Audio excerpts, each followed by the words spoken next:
एकादशी व्रत महिमा। वैशाख एकादशी कृष्ण पक्ष व्रत कथा।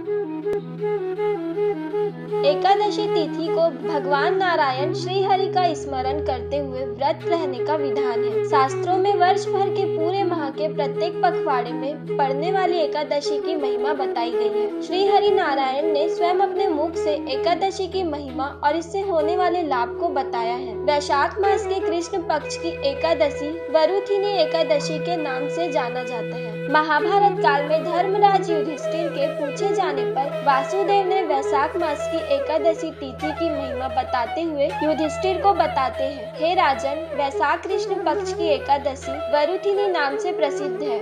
यह इस लोक और परलोक में भी सौभाग्य प्रदान करने वाली है। वरुथिनी के व्रत से सदा सुख की प्राप्ति और पाप की हानि होती है। वरुथिनी के व्रत से ही मानधाता तथा धंधुमार आदि अन्य अनेक राजा स्वर्ग लोक को प्राप्त, जो फल 10,000 वर्षों तक तपस्या करने के बाद मनुष्य को प्राप्त होता है, वही फल इस वरुथिनी एकादशी का व्रत रखने मात्र से प्राप्त हो जाता है। नृप श्रेष्ठ, घोड़े के दान से हाथी का दान श्रेष्ठ है। भूमि दान उससे भी बड़ा है। भूमि दान से भी अधिक महत्व तिल दान का है। तिल दान से बढ़कर स्वर्ण दान और स्वर्ण दान से बढ़कर अन्न दान है, क्योंकि देवता तथा मनुष्य को अन्न से ही तृप्ति होती है। विद्वान पुरुषों ने कन्यादान को भी इस दान के ही समान बताया है। कन्यादान के तुल्य ही गाय का दान है। यह साक्षात भगवान का कथन है। इन सब दानों से बड़ा भी विद्या दान है। मनुष्य वरुथिनी एकादशी का व्रत करके विद्या दान का भी फल प्राप्त कर लेता है। जो लोग पाप से मोहित होकर कन्या के धन से जीविका चलाते हैं, वे पुण्य का क्षय होने पर यत नामक नरक में जाते हैं। वे लोग पुण्य का क्षय होने पर यात नामक नरक में जाते हैं।